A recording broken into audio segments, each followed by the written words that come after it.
Hola chicos, pues vamos a continuar con este tema de lo que son los ácidos y las bases y por así decirlo el siguiente subtema son lo que son indicadores. Em, para empezar, bueno, hay diferentes formas para poder determinar el pH de una sustancia. Recordemos que este concepto de pH nos permite diferenciar cuáles sustancias son ácidas y cuáles sustancias son básicas y con ello poder hacer las manipulaciones o tener los cuidados necesarios al tratar con este tipo de sustancias. Tenemos dos tipos, métodos cualitativos y métodos cuantitativos. En el método cualitativo, pues solamente tenemos o podemos considerar que hay uno que es de tipo químico y es el papel tornasol azul y rojo. Este, pues es un papelito como color rosita que si se introduce en un ácido se va a pintar de color rojo y si se introduce en una base pues se va a pintar de color azul. Y solamente nos indica si es ácido o si es básico, no nos indica su valor de pH. Para eso pues tenemos lo que son los métodos cuantitativos. Tenemos lo que son métodos físicos y métodos químicos. Entre el método físico, pues tenemos lo que es el potenciómetro o conocido como pH metro. Este dispositivo es como un electrodo que al introducirlo en la disolución acuosa, nos va a arrojar lo que es el valor de pH. De hecho, este es uno de los métodos como un poquito más precisos para determinar el valor de pH. Sin embargo, pues también tenemos lo que son nuestros métodos químicos, como el papel pH universal, que yo creo muchos ya lo conocen, es una tirita de colores, y lo que son indicador ácido-base. Es más preciso el papel pH universal que un indicador ácido-base. Ahorita vamos a ver por qué.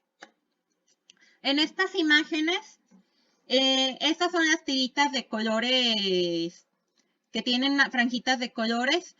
Son las tiras de papel indicador universal.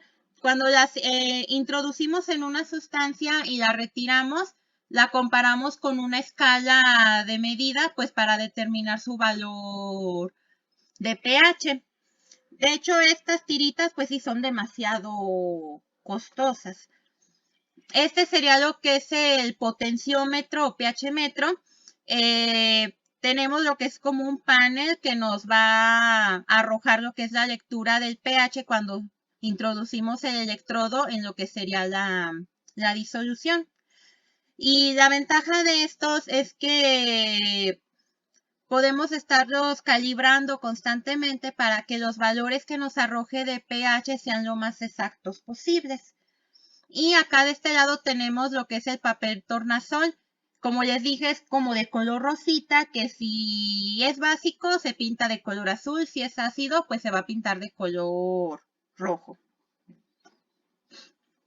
Y pues nos vamos con lo que son los indicadores.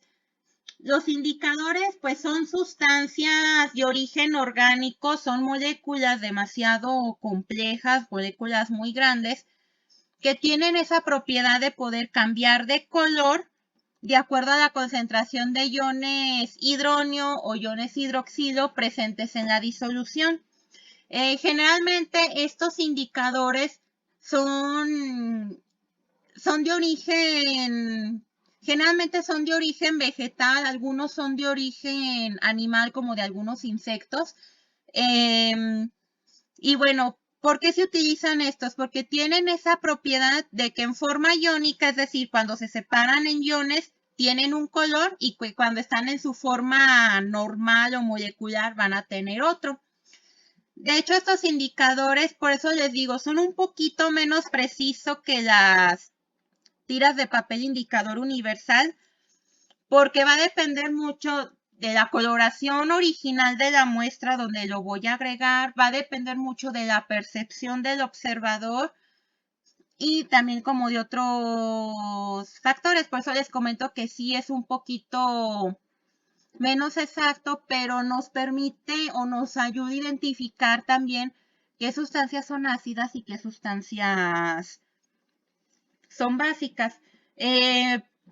Tenemos, si se fijan en esta tabla, tenemos lo que es la escala de 0 a 14, que es la escala de pH. Sabemos que en el valor de 7, pues son las sustancias neutras. Y vamos a ver un ejemplo. Por ejemplo, tenemos lo que es el anaranjado de metilo, que es muy común utilizarlo en un laboratorio de química. Pues ahí no se observa muy bien la coloración, pero entre más ácida sea la sustancia, cuando yo agrego lo que es el indicador, generalmente son gotitas las que agregamos, la sustancia va a adquirir una coloración como roja. Entre más se encuentre al pH de 3.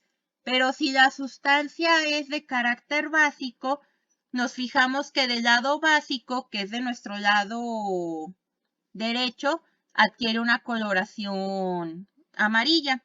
Eso es lo que tiene lo que es el naranja de metilo. Pero si observan, su rango de pH pues es muy pequeño, o sea, su pH lo va a cambiar entre, o más bien esa observación de color la vamos a ver dentro de este rango, dentro de 3 a 4.5 más o menos. Por eso les digo que no son como que tan exactos, pero nos ayudan para poder determinar si es básico, si es ácido, y se utilizan mucho cuando hacemos reacciones de neutralización, que es otro tema que más adelante vamos a ver. Otro colorante que utilizamos más es, acá está, la fenolftaleína. Si observan en el lado ácido, que es de nuestro lado izquierdo, bueno, aquí señala que es blanco, pero significa incoloro. Si yo agrego fenolftaleína a una sustancia ácida, no va a adquirir ningún color, se va a quedar así tal cual. Pero si le agrego fenolftaleína a una sustancia básica, sí va a adquirir una coloración morada si es muy básica o un poquito rosita si se encuentra cerca como del 9, así. Pero si se fijan, su rango de color solo se limita a lo que son cambios en la variación de color entre 8 y 10 de valor de pH. Sí tienen una aplicación muy amplia, como les digo, sobre todo cuando llevamos a cabo reacciones de neutralización. Bueno, ahora pasemos a lo que sería la fuerza de ácidos y bases, que era lo que les comenté un poquito cuando nos topamos con ese problema del porcentaje de ionización. Ok, primero hay que diferenciar estos dos términos, ionización y disociación. Aunque en la vida cotidiana los utilizamos de forma indistinta, sí tienen su diferencia y esta se basa en la naturaleza de las sustancias que se están separando en iones. Tenemos lo que es la ionización, que se define como el proceso cuando los compuestos covalentes polares en solución acuosa se separan en iones. Un ejemplo es el ácido clorhídrico. El ácido clorhídrico, su molécula o su enlace más bien es de tipo covalente polar y si se separa en el agua, se separa en iones hidrógeno y en iones cloro. Los hidrógenos pues son positivos y los iones cloro pues van a ser negativos. En cambio, lo que es la disociación, esto ocurre cuando compuestos iónicos se disuelven en agua y se separan en sus iones.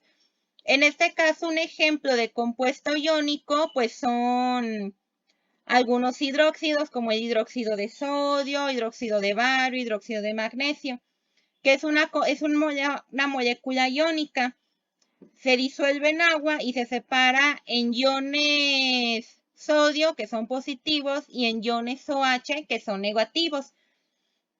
De hecho, generalmente, por eso digo generalmente, el concepto de ionización va más enfocado a lo que son ácidos y el concepto de disociación va más enfocado a lo que son hidróxidos o bases. Por eso les digo, generalmente va a haber algunas excepciones. Ácidos, pues vamos a tener ácidos fuertes y ácidos débiles. Los ácidos fuertes son los que se ionizan totalmente en el agua, es decir, que todas las moléculas de ácido se van a separar en sus respectivos iones. En cambio, los ácidos débiles se ionizan de forma parcial y, por así decirlo, no todas las moléculas de esos ácidos se van a separar en iones, o por así decirlo, no todas esas moléculas de ácido van a liberar hidrógenos. Es por eso que cuando hablamos de ácidos débiles, a veces solemos manejar un porcentaje de ionización porque no todas las moléculas se van a separar en iones. Es por eso que se consideran algunos como fuertes y otros como débiles. De hecho, supongamos que yo voy a hacer una prueba de conductividad eléctrica, pues de antemano sabemos que los ácidos, como se separan en iones, van a conducir la corriente eléctrica. Pero un ácido fuerte va a hacer que la corriente fluya de mejor manera que un ácido débil. ¿Por qué? Porque aquí todos se separaron en iones y todos contribuyen al flujo de corriente. En cambio, los débiles, pues como son poquitos los que sí se separan en iones, pues la cantidad de corriente que va a fluir pues va a ser un poquito menor. Y en estas tablas, pues, estos de aquí prácticamente son todos los ácidos fuertes que existen. Ácido clorhídrico, ácido bromhídrico, ácido yodhídrico, ácido nítrico, ácido perclórico, ácido sulfúrico. Son muy pocos los ácidos fuertes que existen y generalmente se utilizan como más en el laboratorio. Bueno, igual recuerden que el ácido clorhídrico pues es el que está presente en el estómago para digerir los alimentos.